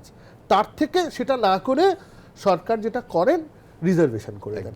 মানে ধরা যাক আইআইটিতে যদি রিজার্ভেশন হয়, তাতে আমাদের যিনি কাজের মাসি তার ছেলের কি সুবিধে? তারা কিন্তু শিডিউল কাস্ট। তার জন্য আমি একবার আমাদের কাজের মাসিকে জিজ্ঞেস করেছিলাম, জানো তো আইআইটিতে তোমাদের জন্য রিজার্ভেশন আছে? সে তো আইআইটির কথাই শোনেনি। সে তো ভ্যান রিক্সা করে গ্রাম থেকে শহরে আসে, তারপর ট্রেনে চড়ে আসে, তার কি এসে যায়? অর্থাৎ মোদ্দা কথাটা হচ্ছে যে এই সব পিছিয়ে পড়া মানুষদের লেখাপড়া শিখিয়ে প্রতিযোগিতার উপযুক্ত করতে হবে। অথচ হয়তো একজন যোগ্য আইআইটি এই সংরক্ষণের জন্য সে বঞ্চিত হচ্ছে। সে তো বঞ্চিত হচ্ছেই। মানে আমি বহু সিলেকশন কমিটিতে বসে দেখেছি যে এবং একদম যোগ্য লোক বঞ্চিত হচ্ছে। এবং যে যুক্তিটা দিনের পর দিন বছরের পর বছর দিয়ে আসা হয়েছে যে এটা খুব স্বল্প মেয়াদী, এরপরে সত্যি সত্যি উন্নয়ন হবে, সংরক্ষণটা আপাতত একটা মানে টেম্পোরারি বিষয়, তাই যদি হতো তাহলে স্বাধীনতার 70 বছর পর, স্বাধীনতার পর আপনি বক্তৃতায় দেখবেন 10 বছরের মধ্যে সংরক্ষণ উঠে যাবে এবং সবাই যোগ্য হবে। কোথায় 70 বছর পর আবার 10% করতে হচ্ছে? মানে আসলে যেটা তার মানে সংরক্ষণ কোথাও মানে নিয়ে যেতে পারছে না দেশকে, তার উদ্দেশ্যটা সম্পূর্ণ ব্যর্থ হচ্ছে, কাউন্টার প্রোডাক্টিভ। মানে সব ক্ষেত্রেই সংরক্ষিত যারা রয়েছেন তাদের মধ্যে যারা প্রিভিলেজড তারা সবথেকে বেশি সুবিধা পান। অর্থাৎ যাদের ধরে যাক যে জেনারেশনের আগের জেনারেশন সংরক্ষণের ফলে চাকরি পেয়েছেন, তাদের পরের জেনারেশন কিন্তু সংরক্ষণের কোনো দরকার নেই, তারা তো অলরেডি প্রিভিলেজড। আবার তাদের সংরক্ষণ করা হচ্ছে, মানে সংরক্ষণের সুবিধা দেওয়া হচ্ছে, এবং তার ফলে তারা তো মানে এই অন্যায়টা রিপিটেড হচ্ছে, এবং এটার ফলে সবথেকে ক্ষতি হচ্ছে এফিসিয়েন্সি বা দক্ষতার। একদম না, আমি তার সাথে আমি দুটো জিনিস বলি। আমার বক্তব্য, পশ্চিমবঙ্গ সরকারও কি এই মতের শরিক যে যারা প্রিভিলেজড ক্লাস তাদের সংরক্ষণ ছেড়ে দেওয়া উচিত, যারা সংরক্ষণের মধ্যে আছে? পশ্চিমবঙ্গ সরকার কি এই মতের শরিক আছে? বিরূপ বাবু কি তৃণমূলকে রিপ্রেজেন্ট করছে? পশ্চিমবঙ্গ সরকার একটা পলিসিগত বিষয়। পশ্চিমবঙ্গ সরকার কি চায় যারা প্রিভিলেজড ক্লাস আছেন, সংরক্ষণের সুবিধা পেয়েছেন, সেই তারা ছেড়ে দিক সংরক্ষণের সুবিধা? না, পশ্চিমবঙ্গ সরকারে আমার মনে হয় না এরকম কথা। মানে আমি প্রশ্নটা কেন করলেন আমি বুঝতে পারছি না। আদৌ এই প্রশ্নটা করেননি, উনি বলছেন যে যারা সংরক্ষিত হয়েছে তাদের আমরা করো না, নিয়ে রিইন্টারপ্রেট করো না। আমরা শুনছি জিজ্ঞেস করলাম, প্রশ্নটা খুব সহজ, whether he is representing the government or the party। রাজনৈতিক অভিসন্ধিমূলক এগুলো মানুষ পশ্চিমবঙ্গ সরকার সায়ন্তন বসু কি ভাবছে, আমি বলছি আপনারা কি ভাবছেন যে সংরক্ষণ করলে সেটা দক্ষতার সঙ্গে পরিপন্থী? এই প্রশ্নটা তো সবথেকে বড়, যে আমি বছরের পর বছর সংরক্ষণ করছি, আমার দক্ষতা তো পাচ্ছি না। সুপ্রিম কোর্ট একের পর এক রায় দিয়েছিল যে ক্রিমি লেয়ারকে বাদ দেওয়া হোক। তারপরে পার্লামেন্টে আমাদের সমস্ত রাজনৈতিক দল এক হয়েছে, হয়ে ক্রিমি লেয়ারের যে রায়টা ছিল, ভার্ডিক্টটা ছিল সুপ্রিম কোর্টের, অর্থাৎ যে উপাচার্য মনে করেন নিচু মানে শিডিউল কাস্টের বিলং করেন, তার ছেলেকে তো দেওয়ার কোনো মানে হয় না। এইবার এই ধরনের ক্রিমি লেয়ার যারা কয়েক জেনারেশন ধরে এডুকেশনের মধ্যে আছে, আর্থিক দিক থেকে এগিয়ে আছে, তাদেরকে অন্তত বাদ দেওয়া হোক, তার পরবর্তী প্রজন্ম যেন সুযোগ না পায়। সুপ্রিম কোর্ট ক্রিমি লেয়ারকে বাদ দেওয়ার পক্ষে ছিল। রাজনৈতিক দলগুলো সমস্ত এক হয়ে পার্লামেন্টে আইন তৈরি করে সুপ্রিম কোর্টে ওই ভার্ডিক্টকে বন্ধ করেছে। তা আপনি যাবেনটা কোথায়? ক্রিমি লেয়ারকে বাদ দেওয়াটা নরমাল ব্যাপার ছিল, ভোট ব্যাংক। ভোট ব্যাংক বলে এটা হলো পরিষ্কার করে বলতে গেলে ভোট ব্যাংকের রাজনীতির বাইরে আমরা যেতে পারছি না। যখন আমরা এই কথাটা বলি ভোট ব্যাংক, আর বলি যে সমস্ত রাজনৈতিক দলগুলি যুক্ত, তো তাহলে আর ভোট ব্যাংক আর সেপারেট পলিটিক্সটা কি হলো? ইস্যুটা এত সিম্পল ইস্যুটা অ্যাপারেন্টলি আমরা তো সবাই বলবো যে মেধার পক্ষে, এবং যে কোনো রকমের সংরক্ষণ সেটা আর কি প্রগতিশীল নীতির পরিচয় হতে পারে না। পাশাপাশি এটা ঠিক যে আমাদের দেশে এখনো পর্যন্ত এটা স্থির করে বলা যাবে না যে জাতপাত ব্যবস্থা আর তার সঙ্গে অনগ্রসরতা আর সেটা একটা সামাজিক বিশাল বড় জায়গা ধরে রেখেছে কিনা। যখন তুমি বলছো, আমি বলছি যে সমস্ত রাজনৈতিক দল এটা নিয়ে একরকমের মনোভাব পোষণ করে, রাজনৈতিক দলগুলি কিন্তু মানুষেরই প্রতিনিধিত্ব করে। রাজনৈতিক দলগুলির মধ্যে বিরোধের জায়গাও আছে, সেই রাজনৈতিক দলগুলোর মধ্যে সৎ সাহস আছে কিনা সত্যকে স্বীকার করা, ভোট ব্যাংক পলিটিক্স ভুলে সত্যকে স্বীকার করা সৎ সাহস আছে কিনা, এই প্রশ্ন থাকবে, এই প্রশ্ন ছিল, ভবিষ্যতেও হয়তো এই প্রশ্ন আমাদের করতে হবে। কোনো বাঙালি প্রধানমন্ত্রী হলে সেই দৌড়ে এগিয়ে মমতা বন্দ্যোপাধ্যায়, কে বলছেন না, ফিরহাদ হাকিম বলছেন না, জ্যোতিপ্রিয় মল্লিকও বলছেন না, শুভেন্দু অধিকারীও বলছেন না, বলছেন বিজেপির রাজ্য সভাপতি দিলীপ ঘোষ। না, এই ভিডিওতে কোনো ধরনের এডিট করা হয়নি, একেবারে আনকাট। যেহেতু টেলিভিশন সংবাদ মাধ্যমের বিরুদ্ধে বারবার অভিযোগ ওঠে যে অনেক সময় একটা ছোট্ট অংশ তুলে দিলে হয়তো অর্থটা পাল্টে যেতে পারে, আমরা পুরো অংশটা আনকাট আপনাদের সামনে রাখছি। তারপর অবশ্য 180 ডিগ্রি ঘুরে গেছেন পরের দিন রবিবার দিলীপ ঘোষ, কিন্তু কি তার অর্থ সায়ন্তনবাবু নিঃসন্দেহে ব্যাখ্যা করবেন। আমি দ্রুত একবার ফুটেজটা দেখে নেব। অবশ্যই আমাদের মুখ্যমন্ত্রী, তাকে আমি তার জন্মদিনের শুভেচ্ছা জানাই, সুস্থ শরীর, সফল জীবন কামনা করি, কারণ তার সাফল্যের উপরে পশ্চিমবাংলার ভাগ্য নির্ভর করছে। তিনি সুস্থ থাকুন আর ভালোভাবে কাজ করেন, আমরা চাই। প্রধানমন্ত্রী হওয়ার হ্যাঁ, সুস্থ থাকার এই জন্য প্রয়োজন যে বাংলার যদি কোনো প্রধানমন্ত্রী বাঙালি হন তো ওনার সম্ভাবনা আছে, সেই জন্য আমরা চাই উনি সুস্থ থাকুন। মানে বাঙালি প্রধানমন্ত্রী বিজেপিতে তো হতে পারবে না, তারপরে হবে হয়তো, ওনার চান্স ফার্স্টে আছে। আমরা জ্যোতিবাবুকে একটু যেন ফসকেছি, ওনার পার্টি হতে দেয়নি প্রধানমন্ত্রী, সেই জন্য লিস্টে ওনার নামই 1 নম্বরে আছে। আর মাননীয় প্রণববাবু রাষ্ট্রপতি হয়েছেন, তো একজন প্রধানমন্ত্রী বাঙালি হওয়া উচিত। সেটা কি আপনি ওনাকে মানে শুভেচ্ছাটা কি আমাদের মাধ্যমেই জানালেন? হ্যাঁ, প্রেসের মাধ্যমে তো জানাবো, আমি তার চিঠি লিখে জানাতে পারি না, সেই জন্য প্রেস মিডিয়াই আমাদের মাধ্যম, তার মাধ্যমে তাকে শুভেচ্ছা জানাচ্ছি। মমতা বন্দ্যোপাধ্যায়ের প্রধানমন্ত্রী হওয়ার সম্ভাবনা নিয়ে বিজেপি রাজ্য সভাপতি ঠিক কি বলেছিলেন তা পরিষ্কার শুনলেন আপনারা, আনকাট, কোনো ধরনের সম্পাদনা ছাড়াই। এবার শুনুন তার বক্তব্য ঘিরে হইচই শুরু হওয়ার পর কিভাবে ড্যামেজ কন্ট্রোলের চেষ্টা করেন দিলীপ ঘোষ। সমস্ত সফল ব্যক্তিকে শুভেচ্ছা জানানো আমাদের পদ্ধতি। আমি জানিয়েছি বিদেশের প্রাইম মিনিস্টারকে আমরা শুভেচ্ছা জানাই, কিন্তু টিএমসির কি প্রধানমন্ত্রী হওয়ার কোনো সুযোগ আছে কি? বাংলার বাইরে টিএমসি কোনোদিন একটা প্রাইম মিনিস্টার এমপি সিট জিততে পারবে কি? সাধারণ মানুষ জানেন, লোকে এটা নিয়ে হাসি মজাক করছে। যদি কোনোদিন হতে পারেন শুভেচ্ছা জানাবো, রাজনীতিতে সব সম্ভব। কিন্তু পশ্চিমবাংলায় টিএমসি থেকে কেউ নেতা প্রধানমন্ত্রী হবেন বা মমতা ব্যানার্জি হবেন, দূর অবধি কোনো সম্ভাবনা নেই। কিন্তু তৃণমূল কোনোভাবেই বিজেপি রাজ্য সভাপতির এহেন মন্তব্যকে হাতছাড়া করতে নারাজ। কটাক্ষের সুরে তারা মনে করাচ্ছেন বিজেপির মমতাকে উৎখাত করার ডাক কিংবা বাংলা থেকে 23টি লোকসভা আসন জেতার আস্ফালনের কথা। भाग ममता भाग, और ये इसलिए होएगा कि बंगाल को अब किसी एम की आवश्यकता नहीं। ये 22 सीट कल हमारे अध्यक्ष जी ने गिना है, उसमें पुरोलिया में ने बाकी रखवाया था। आपका लोकसभा सीट कौन जीतने वाला है? तो 22 के साथ 23वां जोड़ दो। বাংলা যদি কোনো প্রধানমন্ত্রী বাঙালি হন তো ওনার সম্ভাবনা আছে, সেই জন্য আমরা চাই উনি সুস্থ থাকুন। মানে বাঙালি প্রধানমন্ত্রী বিজেপি থেকে হতে পারবে না, তারপরে হবে হয়তো, ওনার চান্স ফার্স্টে আছে। আমরা জ্যোতিবাবুকে একটু জন্য ফসকেছি, ওনার পার্টি হতে দেয়নি। প্রধানমন্ত্রী সেই জন্য লিস্টে ওনার নামই 1 নম্বরে আছে। বিজেপি রাজ্য সভাপতির মন্তব্য নিয়ে এখন তাই বিদ্রুপের সুর তৃণমূলের গলায়। সত্যি কথাও বলেছেন এবং ওনার মনের কথাও বলেছেন। এটা তো সত্যি কথাই যে বাঙালি হিসেবে এখন একমাত্র যোগ্য মমতা বন্দ্যোপাধ্যায়। কোনো বাঙালি কেন, আর সারা ভারতবর্ষব্যাপী যে জায়গায় চলে গেছে, সেই সারা ভারতবর্ষে এখন সবচেয়ে যোগ্যতম প্রার্থী প্রধানমন্ত্রী হিসেবে মমতা বন্দ্যোপাধ্যায়। যাই হোক, সেটা যে দিলীপবাবু বুঝেছেন নিঃসন্দেহে খুব ভালো।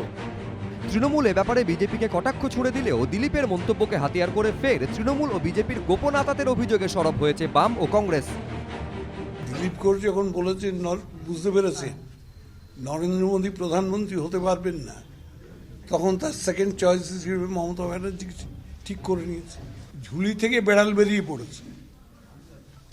ওদের যে গোপন আতাত, সেই আতাতটা আস্তে আস্তে পরিষ্কার হয়ে যাচ্ছে। মুখে যত বড় বড় কথাই বলুন না কেন বিজেপির বিরুদ্ধে মুখ্যমন্ত্রী, আমি ওইসবে যাচ্ছি না। ওকে কারা এখন মুখ্যমন্ত্রী বানাতে বলে প্রধানমন্ত্রী বানাতে চান। পর্যবেক্ষক মহলের মতে 2019-এর আগে দিলীপ ঘোষের এই মন্তব্য বিজেপির কাছে বড়সড় অস্বস্তি। পদ্ম শিবির কিভাবে এর মোকাবিলা করে সেটাই দেখার। এবিপি আনন্দ। শান্তনুবাবু, আপনি নিশ্চয়ই এটা বলবেন না যে উনি ভেবে বলেননি বা কোনো ফ্রয়েডিয়ান স্লিপ হয়েছে। আমি বলছি যে সার্কাজমও কিন্তু আমরা যে জন্য আনকাট দেখালাম, কোথাও বিদ্রুপ করছেন দিলীপ ঘোষ সেটা নয়, অত্যন্ত সিরিয়াসলি ভেবে চিনতে বলছেন যে ওনার চান্স ফার্স্টে আছে, লিস্টে ওনার নাম 1 নম্বরে আছে, এরপরে এই রাজ্যে 22টা আসন ভাবছেন না। দেখুন, উনি বলেছেন, আমি তো ওনার পাশে বসেছিলাম না, আপনি যেমন দেখালেন ভিডিওতে, আমিও দেখলাম, জন্মদিনে শুভেচ্ছা জানানোর জন্য বলেছেন। কেন বলেছেন, কি বলেছেন উনি বলবেন, কিন্তু একটা কথা পরিষ্কার যে আমার মনে হয় না এর মধ্যে বেশি কিছু রাজনৈতিক অর্থ বার করার আছে। আর দ্বিতীয় কথা যেটা, সেটা আমাদের যেমন আমার বা এখানে যারা আছেন আমেরিকান রাষ্ট্রপতির হওয়ার সম্ভাবনা নেই, মমতা বন্দ্যোপাধ্যায়েরও তখন ভারতবর্ষের প্রধানমন্ত্রী হওয়ার কোনো সম্ভাবনা আমরা অন্তত দেখি না। না, সেটা রাজ্য সভাপতিকে বসে বোঝাবেন না, বোঝানোর কিছু নেই। এটা উনি বলেছেন জন্মদিনের শুভেচ্ছা হিসেবে বলেছেন। পরের দিনের মন্তব্যটাও দেখেন, পরের দিনের মন্তব্যটা দেখেন, রাজ্য সভাপতি তো বুঝছে না, বুঝেছেন তো পরের দিনের মন্তব্য তো বলেছেন। আপনাদের ইন্টারপ্রিটেশন বলুন, মানুষের বোঝা বলুন, অন্যরকম হতে পারে, কিন্তু এখানে অতিরিক্ত মানুষ কিভাবে মমতা বন্দ্যোপাধ্যায়কে সমর্থন করবে? জন্মদিনের শুভেচ্ছা দিয়েছেন, 42টা আসন জিতুন, আমরা স্বাগত আপনারা সব জিতুন, তাও ভারতবর্ষের গোটা বাংলা ঘুরে বুঝতে পারবেন না, কারণ অন্য কোনো রাজ্যে গেলে যে এখানে একমাত্র মমতা বন্দ্যোপাধ্যায় যোগ্য। আপনারা দিলীপ দার সার্টিফিকেট নিয়ে যদি এত আহ্লাদিত হন, আমার কথা আমাদের আর কিছু বলার নেই। আমার তো দিলীপ দার সার্টিফিকেট যদি এত আহ্লাদিত তৃণমূল হয়, আমরা যেখানে নরেন্দ্র মোদীকে সামনে রেখে আপনারা ইলেকশন লড়তে যাচ্ছেন, নিশ্চিত আমি যেমন আমেরিকার রাষ্ট্রপতি হব না, বাংলাদেশের প্রধানমন্ত্রী হবেন না, নিশ্চিত থাকুন যে নরেন্দ্র মোদী আর ব্যাক করতে পারবেন না। দিলীপ ঘোষ রাজ্য বিজেপির সভাপতি, আমরা খুব ভালো করে জানি তিনি কিভাবে বিধায়ক হয়েছেন, কিভাবে তৃণমূল কংগ্রেস তাকে প্রত্যক্ষ সাহায্য করবার মধ্য দিয়ে খড়গপুর থেকে বিধায়ক করেছে। আমরা এটাও জানি যে বাম কংগ্রেস জোটকে হারানোর জন্য কিভাবে আরএসএস তাদের কমিটেড ভোট তৃণমূল কংগ্রেসের পক্ষে ট্রান্সফার করেছিল। আর এটাও রাজ্যবাসী জেনে গেছেন যে দিলীপ ঘোষের শিক্ষাগত যোগ্যতা নিয়ে হাইকোর্ট কগনিজেন্স নিয়েছে। এবং আজকে সামগ্রিক যে রাজনৈতিক পরিস্থিতি, আমরা যে কথাগুলি বলে আসছিলাম, আমাদের প্রদেশ সভাপতি যেটা বলেছেন যে ঝুলি থেকে বেড়াল বেরিয়ে পড়ল, অর্থাৎ তৃণমূল কংগ্রেস এবং মমতা বন্দ্যোপাধ্যায় তৃণমূল কংগ্রেস আর বিজেপি তাদের মধ্যে যে যোগসাজশ রয়েছে সেটা কিন্তু প্রকাশ হয়েছে। আর এক মিনিট দাদা, শেষ করতে দাও। তোমরা যেটা বলছো যে শুধু একবার উনি ওই দিন বলেছেন তা নয়, অনেকে বলবে যে একবার বলেছে সার্কাস্টিক্যালি, তা নয়। অন্যান্য বিভিন্ন চ্যানেলে আলাদা আলাদা সময় সেম ডেতে মমতা বন্দ্যোপাধ্যায়ের জন্মদিনে উনি এটা বলেছেন। এটা কেন্দ্রীয় নেতৃত্বের সঙ্গে কথা বলেছেন যাতে মমতা ব্যানার্জির কাছে আরো ভালো করে মেসেজ দেওয়া যায় যে যদি আমরা ক্ষমতায় যদি না আসতে পারি আমরা কিন্তু আপনাকে ঊর্ধ্বে তুলে ধরবো। অর্থাৎ বিজেপি তৃণমূলের যে যোগ সাজশ সেটা পর্দা ফাঁস হয়ে গেল। বিজেপি তৃণমূলের যোগ সাজশ। আমি ঠিক এইখানে খুব প্রাসঙ্গিক হবে যে সরকারের আগামীকাল বন্ধ, দুদিনের বন্ধ এবং কড়া অবস্থান নিয়ে বিজেপির সুবিধে করে দিচ্ছে তৃণমূল কংগ্রেসের সরকার। কংগ্রেস এবং বামেদের এইটাই অভিযোগ। ওই কে আপন কে পর বিতর্ক যখন শুরু হলো, আমি দ্রুত একবার খবরটা দেখিয়ে নিই। মঙ্গল ও বুধ দুদিন দেশ জুড়ে সাধারণ ধর্মঘটে ডাক দিয়েছে বাম শ্রমিক সংগঠনগুলি। ধর্মঘটকে সমর্থন করেছে কংগ্রেসের শ্রমিক সংগঠন আইএনটিইউসি। অন্যদিকে ধর্মঘট রুখতে মরিয়া তৃণমূল সরকার। বন্ধের বিরোধিতায় তৃণমূল সরকারের অবস্থানকে পুরোদস্তুর সমর্থন করছে বিজেপি। সব মিলিয়ে মঙ্গল ও বুধবার দেশ জুড়ে সাধারণ ধর্মঘটের আগে রাজ্যের রাজনৈতিক মানচিত্রে একদিকে সিপিএম ও কংগ্রেস, অন্যদিকে তৃণমূল বিজেপি। ধর্মঘটকে আটকানোর চেষ্টা হলে প্রত্যাঘাত হবে বলে হুঁশিয়ারি দিয়েছে বামেরা। এই বন্ধকে ঘিরে যেভাবে মানুষের স্বতঃস্ফূর্ত সাড়া, আমি বলবো কার্যত ধর্মঘটের পারপাস যথেষ্টই সফল এবং সেটাতে ভয় পেয়েছে শাসক দল। বিজেপি, তৃণমূল সহ তারাই বন্ধের বিরোধিতা করবে যারা মানুষের শত্রু। শান্তিপূর্ণভাবে হোক, স্বতঃস্ফূর্তভাবে হোক, জবরদস্তি যেন না হয়। যদি জবরদস্তি হয়, বাধা দিলে বাঁধবে লড়াই হোক, আমরা প্রস্তুত। ধর্মঘটের সমর্থনে সরাসরি রাস্তায় নামার কথা না বললেও মানসিকভাবে পাশে থাকার কথা ঘোষণা করেছে কংগ্রেস। কংগ্রেসের তো স্ট্যান্ড, যেহেতু আমার আইএনটিইউসিকে সমর্থন করছে, আইএনটিইউসি কংগ্রেসের শাখা সংগঠন, না চাইলে আমাদের নৈতিক সমর্থন। কিন্তু ধর্মঘট রুখতে কড়া ব্যবস্থা নিচ্ছে তৃণমূল সরকার। একটি কথা বলতে রাজি নয়, কারণ হচ্ছে আমাদের এখানে স্ট্যান্ড হচ্ছে উই ডোন্ট সাপোর্ট এনি। অনেক হয়েছে, 34 বছর বাংলাটাকে বন্ধ করে ধ্বংস করে শেষ করে দিয়ে গেছে, কোনো বন্ধ হবে না। তৃণমূলের পাশে দাঁড়িয়েছে বিজেপি। সরকার বন্ধের বিরোধিতা করবে, তার দায়িত্ব পালন করবে, তাকে আমরা সমর্থন করব। কেন্দ্র কি বন্ধের সমর্থন করেছে? না, কেন্দ্র চায় না সারা ভারতবর্ষে বন্ধ। আমরা ওয়ার্ক কালচার চাই, দেশের উন্নয়ন হচ্ছে, বিকাশ হচ্ছে, তাতে কেউ বাধা সৃষ্টি না করুক। যারা এই ধরনের নেগেটিভ রাজনীতি করে এসছেন তারা ওটাই জানেন, স্বাভাবিক জীবনযাত্রা থাকবে। যদিও তৃণমূল সতর্ক যাতে কোনোভাবেই তাদের গায়ে বিজেপি বন্ধুর তকমা না লেগে যায়। সাম্প্রদায়িক শক্তির সাহায্য নিয়ে মমতা বন্দ্যোপাধ্যায় রাজ্য শাসন করেননি, রাজ্যের পরিষেবা দেননি। তিনি জানেন যে সাম্প্রদায়িক শক্তিই হচ্ছে প্রধান শত্রু। তারা পাশে দাঁড়ালো না, তারা চলে গেল, এতে আমাদের কিছু এসে যায় না। ধর্মঘটের পক্ষে বিপক্ষে উভয় পক্ষই সুর সপ্তমে নিয়ে গিয়েছে। মঙ্গল বুধে কি হয় এখন সেটাই দেখার। এবিপি আনন্দ। সোমবাবু, আপনি শুনলেন কংগ্রেসের অভিযোগ যে তৃণমূলের পাশে বিজেপি, বিজেপির পাশে তৃণমূল, একদম হাত ধরাধরি করে রাজনৈতিক আঁতা। না, সেটা তো অন্য 2016 ছবিটা তো অন্যরকম ছিল। মানে 34 বছর যাদের সঙ্গে লড়াই করে এলো কংগ্রেস, তাদের পাশে। মানে ওম প্রকাশদার কথা শুনে আমার সত্যি হাসি পাচ্ছিল যে দিলীপ আমার কথা শুনে কারো হাসি পায় না, খড়গপুরে হাসি পায়, তোমাদের সমর্থন নিয়ে জিতেছেন।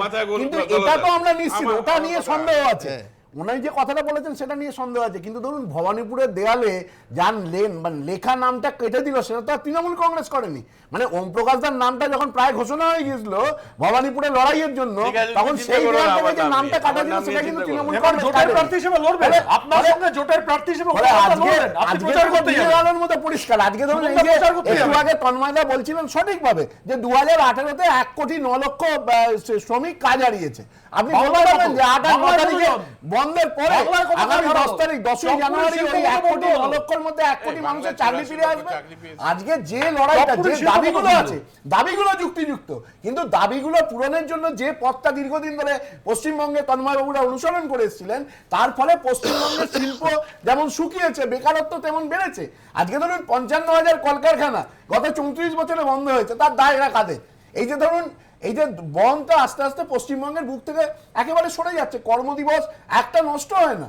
আজকে তো ধরুন শিল্প সম্মেলন করতে গিয়ে এগুলো পশ্চিমবঙ্গের প্রমোশনের জন্য প্রয়োজন হয়, যে এখানে একটা দিনও ধর্মঘট হয় না, একটা দিন কর্মদিবস নষ্ট হয় না। এক মিনিট সময় নেবো।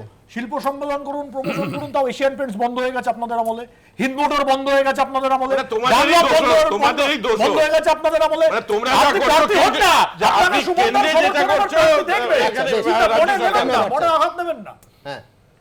প্রথমত হচ্ছে আরএসএস এর কোলেই মমতা ব্যানার্জি বরাবর দোলে। দিলীপ ঘোষের মন্তব্যে আমি আশ্চর্য হইনি। 24/8/2001 আপনার টেলিভিশনের ক্যাপশন ছিল বিজেপি আমাদের স্বাভাবিক মিত্র মমতা বন্দ্যোপাধ্যায়। ধরুন ঠিক এই দিলীপ ঘোষের মন্তব্যের কিছুদিন আগে আমাদের কপিল মুনির আশ্রমের যিনি প্রধান জ্ঞানদাস মহন্ত, তিনি বললেন যে মমতা ব্যানার্জি প্রধানমন্ত্রী হলে রাম মন্দির হবে। কেউ শুনেছেন মমতা ব্যানার্জি কোনো রিয়াকশন দেখিয়েছেন? যে সুপ্রিম কোর্টের রায় যতক্ষণ না হচ্ছে ততক্ষণ কিছু হবে না, সুপ্রিম কোর্টের রায় যা হবে আমি তাই মেনে নেবো, বা যেই প্রধানমন্ত্রী হোক তাকে তাই মানতে হবে, বলেননি কোথাও। অর্থাৎ ওটা রেলিশ করেছেন বা ওটাকে প্রচারিত হতে দিয়েছেন। তারপরে দিলীপ ঘোষ তখন বলেছিলেন জ্ঞানদাস মহন্তর ওই কথার পরে যে স্বপ্ন দেখা ভালো কিন্তু রাজনীতিটা বাস্তব। এটা কপিল মুনির আশ্রমের প্রধান বোঝেন না, দিলীপ ঘোষের কমেন্ট ছিল। সেই দিলীপ ঘোষের কোন অঙ্কে এক সপ্তাহের মধ্যে মতটা বদলে গিয়ে মমতা ব্যানার্জি জন্মদিনে মমতা ব্যানার্জিকে যোগ্যতমা প্রধানমন্ত্রী হিসেবে ভাবলেন, এটার পেছনের যে খেলা, সেই খেলাটা কি দিলীপ ঘোষ আগে জানতেন না? উনি আগে জানতেন না মিডিয়ার এই প্রশ্নের মুখোমুখি হতে হবে? উনি তো একটা দলের সভাপতি, উনি আগে জানতেন না উনার এই মন্তব্য নিয়ে জল ঘোলা হবে, যে পরের দিন উনাকে মন্তব্য প্রত্যাহার করতে হবে? প্রত্যাহার করলেন, কিন্তু ততক্ষণে যা মেসেজ যাওয়ার চলে গেছে। ধরুন এই যে আরএসএস এবং বিজেপির সম্পর্ক, তার আর একটা বড় প্রমাণ হচ্ছে বিজেপির সোকল্ড প্রস্তাবিত রথযাত্রা দিয়ে রাজ্যের সরকারের স্ট্যান্ড। আপনার মুখস্থ আছে হাইকোর্টে বিশ্বনাথ সমাদ্দার কি বললেন? বললেন যে এতদিন ধরে রাজ্য কিচ্ছু করলো না, বলটা তো গড়াতে দিতে পারতো, বলতে পারতো 10,000-এর বেশি মানুষ হবে না, বলতে পারতো এতগুলোর বেশি সভা হবে না। কোনো কিছু না করে রাজ্য সরকার ইস্যুটাকে এতদিন ধরে বাঁচিয়ে রাখলো কেন? আমিও বলছি না, সুমন দেও বলছে না, হাইকোর্টের বিচারপতি বিশ্বনাথ সমাদ্দার বলছেন। দেখুন এই যে 8-9 প্রস্তাবিত ধর্মঘট, পশ্চিমবাংলা হচ্ছে একমাত্র রাজ্য, বিজেপি শাসিত কোনো রাজ্যও কিন্তু ওই হুলিয়া জারি করেনি, ওই ফরম্যান জারি করেনি। পশ্চিমবাংলা হচ্ছে একমাত্র রাজ্য যে এই ফরম্যান জারি করলো। 10ই সেপ্টেম্বর তারিখে আমি আপনাকে মনে করিয়ে দিচ্ছি, ওই দিন ছিল পেট্রোল ডিজেলের হাইস্ট দাম, এবং পেট্রোল ডিজেলের দাম ওই দিন একসঙ্গে অনেকটা বেড়েছিল। সবকটা রাজনৈতিক দল প্রতিক্রিয়া জানিয়েছিল এক্সেপ্ট মমতা ব্যানার্জি। মমতা ব্যানার্জি তখন দিল্লিতেই ছিলেন। 12ই সেপ্টেম্বর উনি লালকৃষ্ণ আদবানির সঙ্গে দেখা করেছিলেন।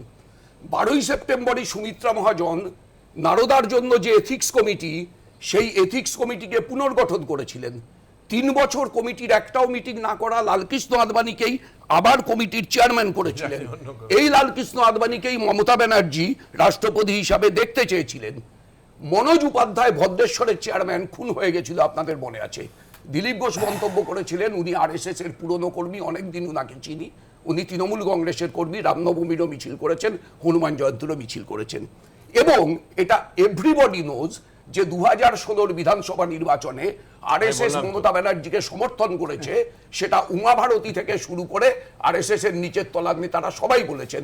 ফলে আরএসএস এবং সুমন বন্দ্যোপাধ্যায় শেষ কথা আরএসএস এবং মমতা ব্যানার্জির সম্পর্ক কোনো নতুন সম্পর্ক না। আর এই যে এত কর্মনাশা বললেন, ওয়ার্ক কালচার বললেন, পশ্চিমবাংলায় ছুটি কত বেড়েছে সুমন বাবু? আপনার নিজের ছুটি কত বেড়েছে? 72টা ধর্মঘট করেছিল তৃণমূল 1998 থেকে 2001-এর মধ্যে, ভুলে যাবেন না সংখ্যা। পুজোর 4 দিনের ছুটি বাড়তে বাড়তে 15 দিন হয়েছে। এত ছুটি বাড়ছে পশ্চিমবাংলায়, আর আপনি 2 দিনের ধর্মঘটে ওয়ার্ক কালচার খুঁজে বেড়াচ্ছেন। এই আপনার কাজটা যাতে ঠিক থাকে সেই জন্য ধর্মঘটটা প্রয়োজন। আমি একটা বলে দিচ্ছি, সেটা যে তন্ময়দার এত হিসেবপত্র দিলেন সব ঠিক আছে, কিন্তু এগুলো কোনোটা তন্ময়দার দলের পক্ষে যাবে না। আমার কথা হচ্ছে তন্ময়দা খুঁজে বার করুন যে কি কারণে বাম ভোটটা বিজেপিতে চলে যাচ্ছে। আমার শুধু এইটুকু হিসেব উনি বুঝিয়ে দিন যে কেন বাম ভোট বিজেপিতে চলে যাচ্ছে, কেন বাম ভক্তরা আজকে রাম ভক্ত হয়ে উঠছে। আজকে পশ্চিমবঙ্গের কথা বলছেন যে 2018-19 পশ্চিমবঙ্গে প্রথম 3 মাসে কেন্দ্রীয় সরকারের রিপোর্ট বলছে যে পশ্চিমবঙ্গে যে বিদেশি বিনিয়োগ, সেই বিদেশি বিনিয়োগের ক্ষেত্রে পশ্চিমবঙ্গ গুজরাটকে ছাপিয়ে গেছে প্রথম 3 মাসে। অর্থাৎ পশ্চিমবঙ্গের সামগ্রিকভাবে যে উন্নয়ন, সেই উন্নয়নের জায়গাটা কিন্তু আস্তে আস্তে তৈরি হচ্ছে। যেটা 34 বছরে নষ্ট হয়েছিল সেটা আস্তে আস্তে মমতা বন্দ্যোপাধ্যায় তার ভিতটা তৈরি করেছে। 7.5 বছরে একটা রাত করে লাভ নেই।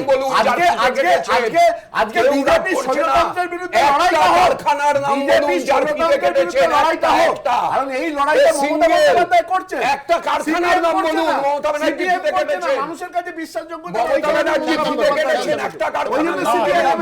আরে চোপের কারখানা হলেও বলুন। তন্ময়দা মাঝে মধ্যে ভুলে যান যে বেশি দিন আগের না, কয়েকদিন আগেই দিল্লিতে মোদি ঠেকাও অভিযানের যে মহাজোটের মিটিং টিটিং হয়েছিল, তাতে রাহুল গান্ধী আর মমতা ব্যানার্জি একই মিটিং এ, সীতারাম ইয়েচুরি, রাহুল গান্ধী মমতা ব্যানার্জি একই মিটিং এ শরিক হয়েছিলেন। উদ্দেশ্য কি মোদিকে হারাতে হবে? কি হয়েছে?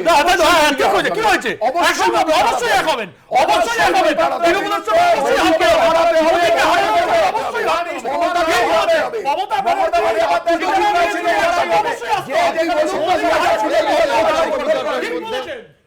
অমর্ত্য সেন তিনি এই মুহূর্তে এই শহরে এসেছেন। তৃণমূল কি টেবিল টেনিসের বল নাকি? কেউ রাখতে চায় না তৃণমূল কংগ্রেসকে। আমরা বলছি যে বিজেপির সঙ্গে আছে, বিজেপি চাইছে যে আমাদের দিকে যাবে, Trinamool Congress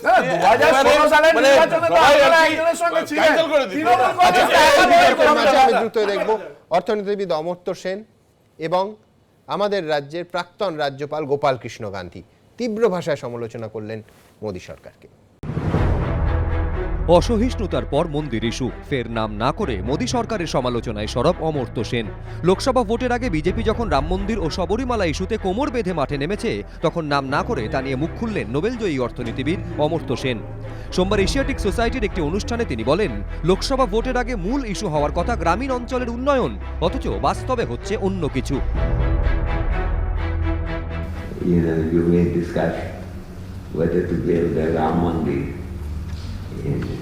in Ayodhya, or whether women can enter while menstruating a temple. Should these be the central issues of Indian politics? এর আগে রবিবার অসহিষ্ণুতা ইস্যুতেও সরব হন নোবেলজয়ী অর্থনীতিবিদ। অসহিষ্ণুতা তো আমাদের দেশে খুব যতটা ছিল তার থেকে এখন অনেক বেশি হয়েছে, এবং সেটা সামাজিক কারণ যতটা আছে, রাজনৈতিক কারণও তার মধ্যে অনেক আছে, এবং দেশ চালনা কেমন হচ্ছে এটাও অনেকটা ভাবতে হবে। সোমবার কলকাতা বিশ্ববিদ্যালয়ের অনুষ্ঠানে কার্যত একই সুর শোনা গিয়েছে পশ্চিমবঙ্গের প্রাক্তন রাজ্যপাল তথা গান্ধীজির প্রপৌত্র গোপাল কৃষ্ণ গান্ধীর মুখেও। That it is of vital importance that the freedom of thought and expression, the freedom of speech and of writing be exercised fearlessly in our country. Fear and democracy, inhibition and republicanism do not go together. কয়েক মাস গেলেই Lok Sabha vote, Modi সরকারের বিরুদ্ধে জোট বাঁধছে বিরোধীরা। রাফালের মতো ইস্যুকে হাতিয়ার করে লাগাতার সুর চড়াচ্ছেন রাহুল গান্ধী। এই প্রেক্ষিতে আবার বিদ্বজনরাও যেভাবে মুখ খুলছেন, তাতে মোদী সরকারের অস্বস্তি বাড়বে, যদিও বিজেপি এসবে গুরুত্ব দিতে নারাজ। কোন অমর্ত্য বাবু অত্যন্ত শ্রদ্ধেয় ব্যক্তি, কিন্তু এই অতিরিক্ত ভাষ্যকারের যে ভূমিকায় উনি অভিনয় করছেন, বা নিজেই হয়তো অতিরিক্ত ভাষ্যকারের দায়িত্ব তুলে নিয়েছেন, এটা আমি মনে করি যে ওনার নিজেকেই নিজে খাটো করছেন। রাহুল গান্ধী যা বলবে, গোপাল কৃষ্ণ গান্ধী তা বলবে, এটা স্বাভাবিক আছে। গান্ধী মিলনও আছে, পার্টি মিলনও আছে। অনেকে বলছেন, একদিকে নোবেলজয়ী অর্থনীতিবিদ, অন্যদিকে গান্ধীজির প্রপৌত্র, তাই কথাগুলোকে একেবারে অগ্রাহ্য করা যায়? ঋত্বিক মণ্ডল ও কৃষ্ণেন্দু অধিকারী, এবিপি আনন্দ, কলকাতা।